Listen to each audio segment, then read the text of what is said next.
Okay, good afternoon, everybody. Welcome to January Safeguarding People and Tackling Poverty Corporate Delivery Committee. The first item on the agenda is apologies for absence. No apologies today, Chair. Okay, thanks, Alison. Second item on the agenda, disclosures of personal and prejudicial interests. Don't think there should be any. Okay, and then moving on to item 3, minutes of the previous meeting, which was in November of 2022. Somebody happy to move those, or any matters arising from those first? If not, somebody happy to move those? Yes, Jan and Angela's seconding. Thanks, guys. Okay, we've got one item, substantive item on the agenda for this month, which is a report on the development of local area coordination best practice guide. So we had an update on this back in early in the autumn, and it's come back for an update for us in terms of where we are with that. So we've got Councillor Gwilliam with us today, who's the relevant cabinet member for this area of work, and Councillor Gwilliam's going to come in and introduce the team and introduce the item before the officers speak. Thank you, Chair. So as you've outlined, we're here today to provide an update, the development of the best practice guide following our initial meeting prior to Christmas. We are aware of and we are, of course, committed to local area coordination, and as outlined in the previous meeting, we now have full coverage across Swansea, and the idea of the report, as it suggests, is to get a clear set of guidelines for the best practice. Obviously, I'd like you to note that this is a working document. It's in its draft form, and it is here today for comments and input. And I will hand you over to the team. So it's Lee Campbell, who's going to talk about how we're going to move forward with this. And then John, who's going to provide some feedback from members and some positive comments. So I'll hand you over to Lee. Thank you. Thank you, Councillor. Good afternoon, everyone. As has been previously stated, we last came on this subject to the committee on the 24th of October, where we presented a report showing you the proposed structure and the approach we were going to take to developing a set of best practice guidelines for local area coordination. Since then, the team has been working hard to kind of pull together a first draft, really, of what that document is going to look like, and we've presented that in the report that's presented today. Appendix A is where you'll find the draft of the report. But I just want to kind of say a few things about really what this report is, what this guide is going to do, and how we're going to take it forward in terms of developing it. So in terms of how the guide is intended to be used, it's meant to be as a tool for councillors, for colleagues, for external organisations that we work very closely with from local area coordination, that we can all reference and really use as a starting point for us to understand what is local area coordination, how does it work, and the expectations, if you like, of the roles that we play when we are walking alongside people and alongside communities to deliver this approach and to work in a way that helps people to progress in terms of support with the support of local area coordinators. The guide is based on sort of internationally recognised standards that we have been working with as the service, as the local area coordination approach has been developed in Swansea, and now that we've reached full coverage, this is a good opportunity for us to reflect that back and to work with councillors particularly to look at how that has embedded within each of the areas of Swansea, and to make sure that this guide really reflects the variety of ways in which local area coordination works. We take a person-centred approach to the implementation of this approach, and it really does help us then to understand the structures and the processes and the standards that we follow are consistent, but also allows that flexibility for us to adapt to the needs of individuals and communities. So it's intended to be a guide that really reflects on our approach and provides the expectations and the guidance that people can follow and understand where we're going. So as the councillor has mentioned, Appendix A is presented as a first draft and is very much intended to be a working document. The intention being that, this has been a couple of months to kind of pull this level together, but we now need to take that to the next stage of development, and that is to work closely with council members, with yourselves, with colleagues across who work very closely with local area coordination, and check that this guide does reflect their expectations and their understanding of the approach. So the intention is the next step for us to take this document through John and his team and sit down and basically work with people to understand, is this right? Does this make sense in terms of, is it understandable? Does it become easy to read? Is the format easy for us to follow? So that allows us then to make sure the content is right and that it's a usable guide and document. We expect that is a process that will take some time to make sure that we give every opportunity for councillors to contribute to that. And that to make sure that then the guide is usable in the long term, and that we're not designing something that isn't fit for purpose. So the intention is, going on from this meeting, we'll give opportunity for council members to review the document. We will also offer opportunities for us to sit down and discuss their thoughts on this and how we can reflect their views and comments into the document going forward. It's great that we've got a guide now and a version that is usable and that we can share, that people can look at and go, yes, that is my understanding. Yes, that's how it works in my area, and that's how I understand local area coordination to work.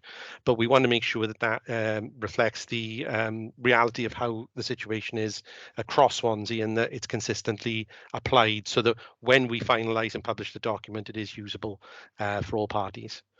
I wasn't going to go through the document in details. You've had the chance to have a look at it, but of course I will happily answer any questions, as John will, about the detail. I think the crux of what I'm saying is this is about a continuation of that now, and taking it to individual members to get viewpoints and incorporate those comments into further versions of the document before it's ready to be signed off.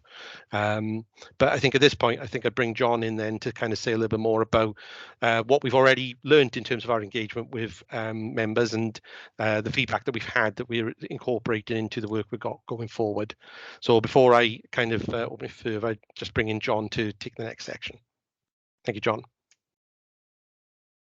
Thank you, Lee. Can you hear me okay? Yeah. So yeah, we've just got, we did have some slides. Unfortunately can't share them with you directly now, but I'm just going to read through them, so I hope that makes sense to you. We've been working on some other documents as a team as well, and we've been collating feedback from elected members across the whole county for that and for this document.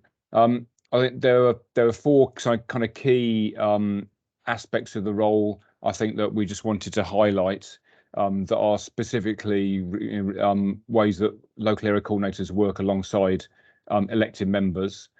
So I'll just run through those and then read out some of the positive comments that we've got, and then I'll hand back to Lee, and we're obviously open to any questions. So the local area coordination role, before I just get into those four points, are 80% of the role is about working alongside individuals, and so 20% of it is about working with communities and helping to facilitate community-led action.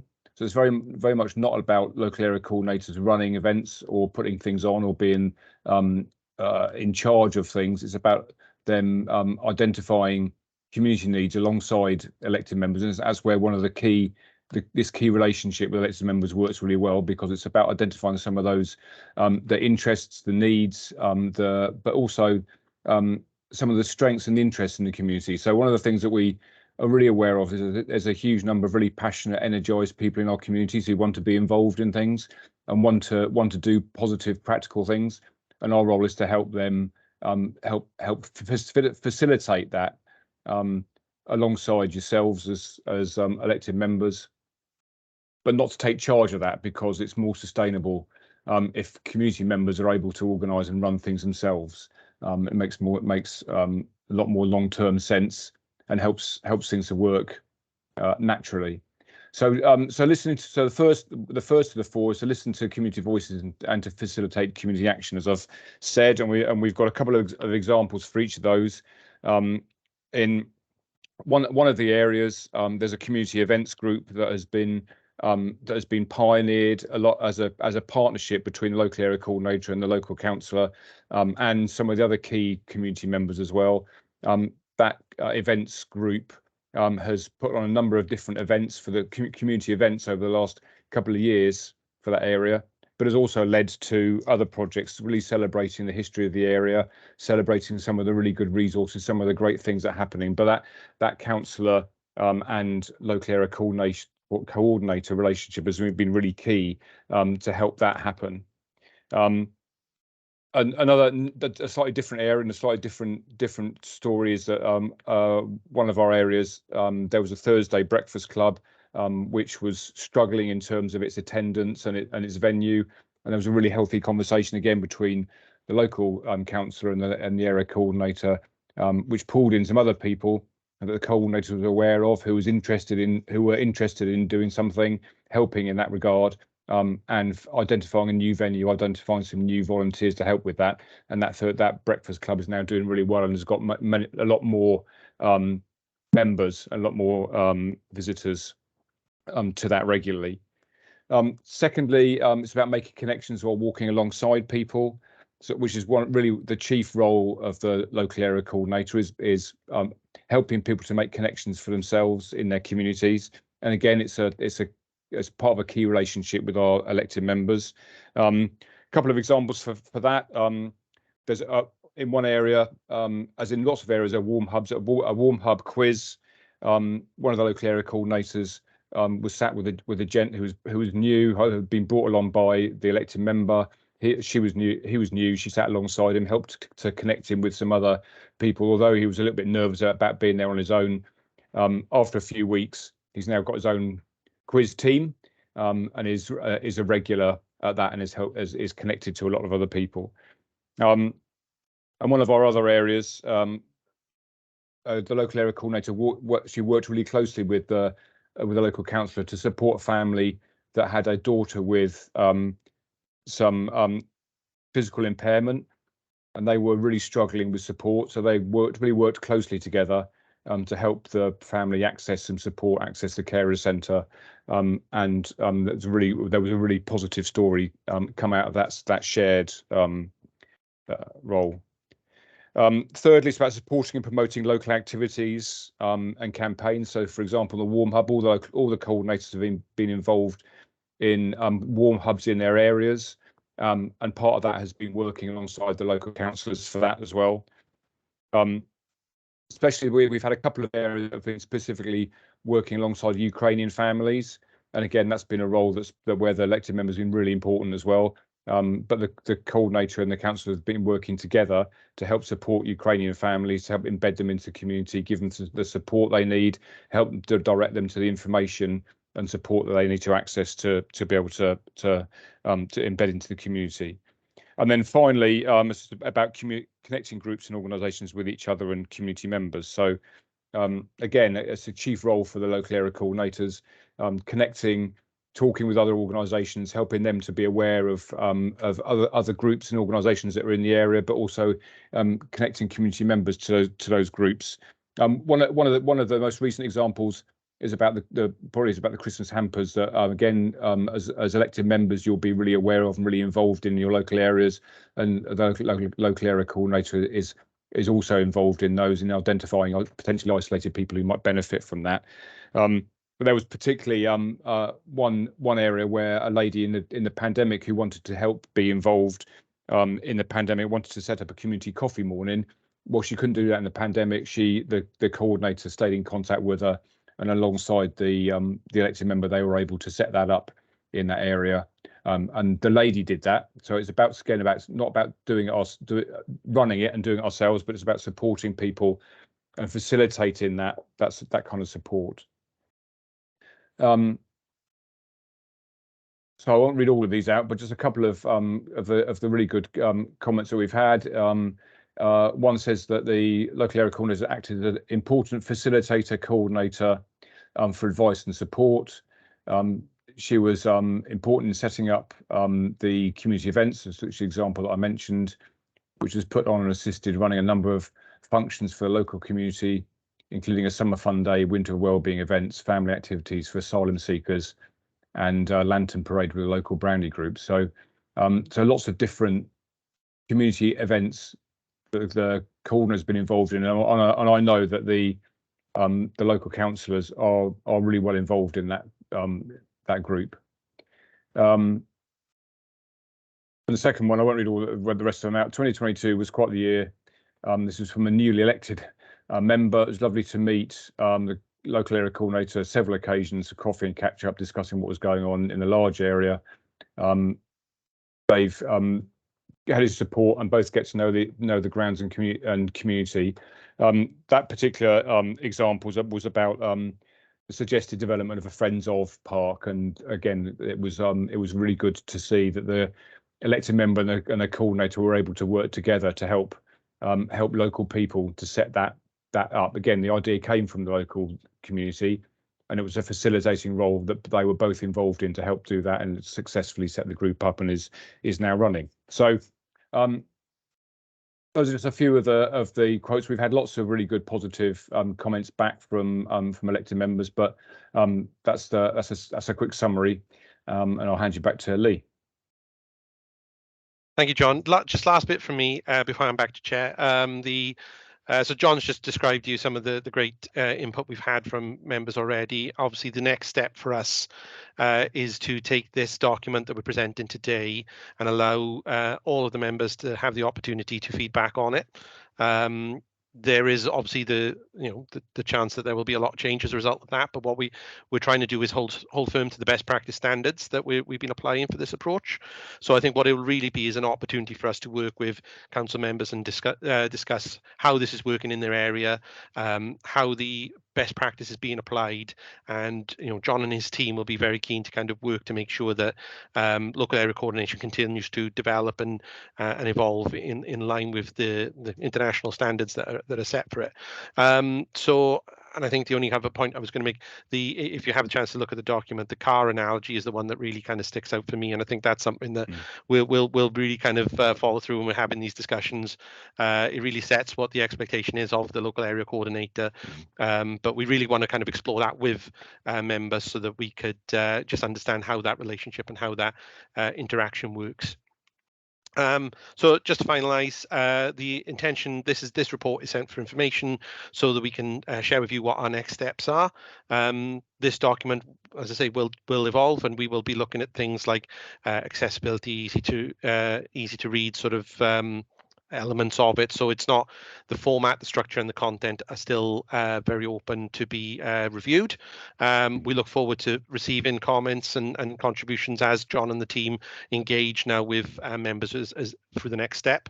We will then, once we've taken all of that on board and we have an updated version, we'll submit the final draft for approval through the governance, and that from there we'll be able to give you the plans and the details in terms of launching the guide and the campaign and the communications that will go out to support that. So that was the report for today, but obviously happy to answer any questions generally about the guide or regarding the local area coordination. Thank you very much.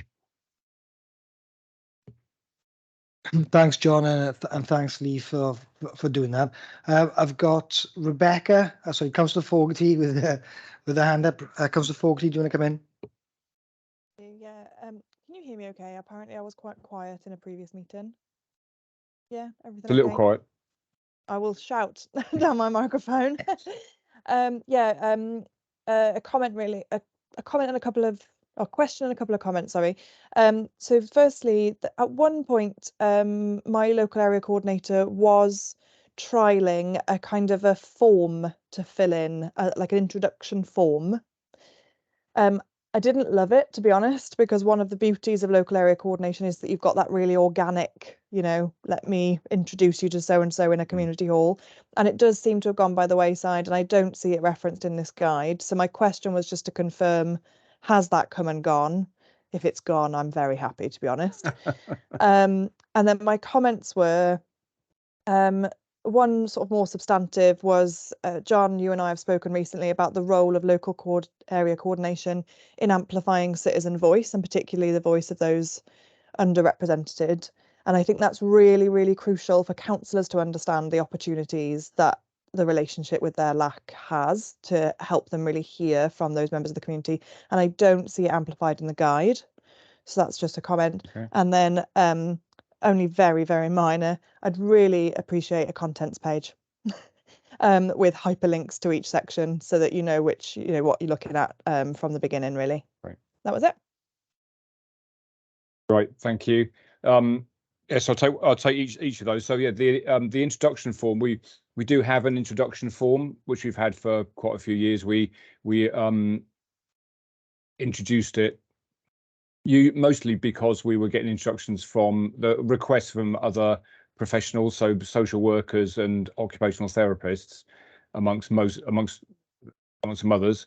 And it does help sometimes for other professionals to fill those in. We haven't withdrawn it, and it's not something we use all the time. It's something that's available in case people the introducer would like to use it. So it really fits much more in that kind of professional colleague context than it does with people in the street. And you're absolutely right. One of the we don't want to lose that ability, a really organic way for us to be introduced to people in the street or introduced via yourselves. Don't want to get into a situation where you feel like you have to fill a form in order to introduce somebody. It's just a conversation. And in fact, when people do use the introduction form, and I say it's mostly our council colleagues who do that, or sometimes GPs, we also encourage a conversation with them as well, so that we can talk a little bit about the role, their expectations. Because what we don't want to do is to give the impression that it's a very kind of cold, it's a very cold way of introducing somebody. It doesn't particularly help with our role. So I'll take your comments on board, and like I say, it's something that's available for use if people want to use it. But we encourage that kind of face-to-face introductions, which are much more valuable. The citizen voice bit is really important, and we can definitely build something into the guide. So thank you for that. I think that would be a really useful aspect to make sure that we highlight in there. And yes, the contents page, the format is going to have to change because we've been talking with our comms guard people team about how we're going to produce it, and we probably can't produce it as a PDF for various there's various accessibility guidelines, so it'll probably be different. None of the links in the PDF that you've seen work at the moment, and that's because we haven't set them up yet. But we'll certainly make it. I think the format's going to change significantly, but we'll make sure that we include some kind of contents page at the beginning. Thank you. Okay, thanks, John. Councillor Walton. Yeah, thanks, Chair. Thanks for the presentation. Apologies, my internet went down, so I hope I'm not asking something that you've covered, but there are 2 or 3 things. And please, actually, Rebecca suggested about the contents page, because I think something I found looking at the guide, it tended to jump a bit from one thing to another. It made a good read, but sometimes it didn't quite follow on. And I think even if you're quite well versed about local area coordination, I think sometimes some of the language was a little bit too internal, rather than sort of encompassing other groups that might not really know exactly what local area coordination is about. And in fact, one thing I noticed, and you can tell me what it is in a minute, is the term social prescribers, which I looked at and I thought, no, don't know what this is. And a very, very, very minor point, on the first page where it talks about local area coordination, it then refers to the LAC. Oh, I'm trying to think what the word was. Vision or something like that, and it doesn't actually link the initials to the local area coordination. it's minor Yeah. for most of us because we've seen it so often, but somebody else reading it might just sort of get slightly halted by that. Thank you. Great. Yeah, thank you Want me to very come- much. Yeah, Sorry, yeah, John. go on, Lee. Thank you, Councillor, and yeah, I totally agree. The contents, I think that's a big part of why we want to walk it through with people so that we can get that sense of, does it flow right, does it read right, does the language sit right? Sometimes it's very difficult to do that in a sort of a a very prescriptive process of people sending in comments, and it's better to talk some of these things through, I think. So and yeah, totally take the comments on board. We can make those changes in there.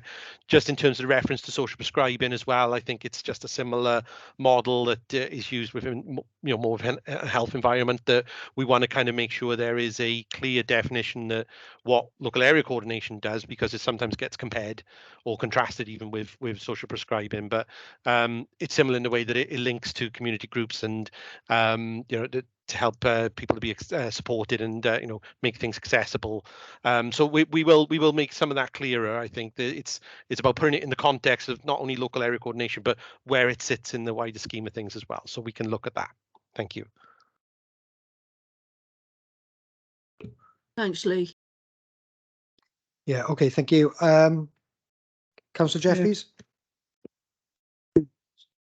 Yeah, just a brief point, Lee and John. Who is the target audience that will actually read this document? Because it's 20 pages long. If it was intended for a notice board, then I don't think it would work very well in that sense.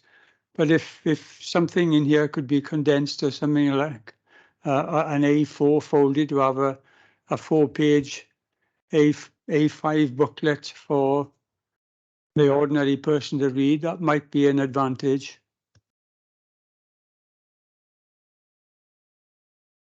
Yeah, Happy to come back in on that one, Chair. Thank you. Yeah, I think the intended audience is obviously something we need to get right, and to make sure we target the language, everything there in the right way. We've been working at this as working towards council members and the professionals that we work with on a frequent basis to very clearly describe what the process is, what the standards are. But I take your point about something that's a bit more presentable. We do have a sort of a leaflet that is provided. We can provide a very sort of like short supplementary version of the guide when we've kind of refined it. Sort of like the guide on a page type of document that can support what this material is there to do. But it gives that sort of added depth so that people can read and understand it a bit more clearly in terms of what the approach is. John, was there anything else you wanted to say on that one? Because just in case I got that right. Yeah, no, I think that is it. I mean, it's not really designed as a kind of public facing document to leave somewhere. It's more for yourselves as elected members, for other professionals, for some of our partners, some of the people that work alongside us, so that it can. You've gone on to mute for some reason, John. I don't know Sorry, whether... sorry, I don't know why that happened. Sorry, I don't know how far I got when it went quiet. But yeah, it's designed for yourselves and other professionals and people we work with, and other partners, so that it can clearly outline, how that relationship works and what can be expected. So that's its primary audience. Yeah, thanks for that. That makes a lot of sense, really. Yeah, thank you. Okay, I can't see anybody else indicating. I had a couple of things that I was gonna raise. I mean, one of the things that people have raised around local area coordinators is kind of the consistency, and I take Lee's point from when he was discussing earlier about it being consistent but flexible for obvious reasons. I just wondered, and this may not be for the guide, given the how John just described the audience for the guide, but in terms of achieving consistency for local area coordinators themselves in their understanding of what the model is. And reading through the document, there's a lot of consistent language around strength-based good lives. So is there an actual model that you're using here? Or is this something because I know there is a model called the Good Lives model. Is that what this is, or is this just something that's been developed locally? It's just consistent language. One of the other questions I've got is how good practice is captured and shared between the local area coordinators, what are the arrangements around things like bringing them together, team meetings, learning events, those kinds of things. I know that probably isn't for this document, I realise that, but I was just wondering that as you were talking through that, how are we capturing that, consistent inductions, training, etc., to ensure at least, obviously not consistency of delivery, although that would be good to some extent, but consistency of understanding from everybody about what it is that their role is within communities, because I imagine there's probably a tension, isn't there, between working with individuals and also working in that kind of coordination type of way with partners. Yeah, thank you. Yes, there are. Go on again, John. Sorry, is that better? The consistency question, I'll just come back to, because that's a really interesting one. I think we could unpack that. In terms of the model that the team are working to, we've got a very clear model. We're members of the national network of local area coordinators. The model is really clear. Their job description is really clear, and their training and induction is really clear. So we do every coordinator has had the same training and induction, which has been local, but also has included the national network. So we pay to be members of the network, and part of that membership fee goes to provide training, resources, induction for us. One of the really key things about local area coordination is fidelity to the model. So it's sticking to the model across all the sites across the UK that operate it, and we need to work in the same way in each of our areas. And the way we work in the same way is by working to a set of principles, which is referred to in the best practice guide. The 10 principles are what underlines what we do, and the vision and the charter, which shows how we try and reach our vision, is really clear. So it's not something which changes from coordinator to coordinator. They've all had the same, like I say, the same amount of training, and we have regular team meetings. They work on their own in their communities, but we are really careful about ensuring that they have regular effective practice sessions. They have regular one-on-ones with line managers, and we have regular sessions where we reflect on the work that's being done and ensure that it's fitting in with the principles, the 10 principles that I've already referred to. So our team meetings usually for the whole team usually include some kind of training around that as well. On top of that, we run peer-to-peer sessions, what we call OCHA sessions, which are run by the coordinators themselves, and they are designed for them to share some of the either the best practice or some of the issues that they are facing in their areas, and to talk with each other and support each other with those. And we also run something called Toolbox, which is again a whole team run session, regular session, sharing some of the skills that are in the team and some of the training from other places. So we want to emphasise we're really clear about what each coordinator should be doing, their role, what they shouldn't be doing, how they should be working, where they should be working, and each of the coordinators is really clear about that as well. So we're not struggling with that. We'd say we're really confident about that. But because the role is very much based around what individuals and what people want and what communities want, then it means that what that looks like in the delivery of that, and that what it looks like in practice, can be quite different, because each area is different, each community is different, and each person is different. So where the consistency comes is in the type of the language that we use, the type of service that is provided by the coordinator in terms of the contact and things like Councillor Fogarty was talking about, the way that we're be able to be introduced to people, the access to the coordinators, and the walking alongside, so that we are not doing to people, but we're walking alongside them to achieve their idea of a good life. The good life is that the kind of is national network language for people to be achieving their goals in their lives. And so those things are the consistent things, but each person's life is different, and each person's good life will be different, and each community will be slightly different. So in practice, it will look different, but the underlying principles and the underlying training remains the same. So does that answer some of your question? Yeah, that's great. Thanks, John. That's really really helpful. I can see Amy Hawkins. Amy, do you want to come in? Hi, thank you. If you wouldn't mind, I was just going to add something to the last answer, just in terms of, sorry, the first question of that around the good practice and the sharing and the learning.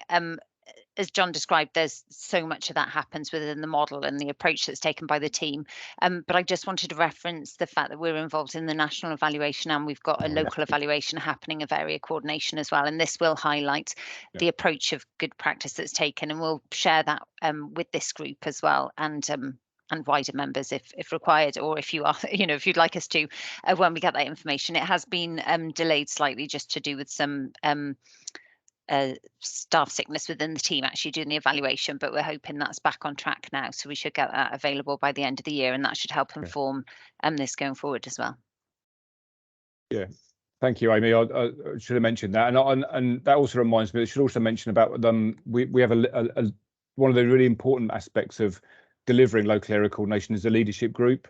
And the leadership group, when coordination started in Swansea in 2015, was absolutely integral in getting it embedded and getting it going. And the leadership group includes our the cabinet member, some of our internal partners, but also some of the external partners as well. So we've got 3 housing associations that invest financially in local area coordination, and also are really agree with the approach, and so that they sit on the leadership group. We also have representatives from third sector and from health and from other areas, which really helped. Because we've now reached county coverage, which was the kind of the first task of the leadership group to get to that point.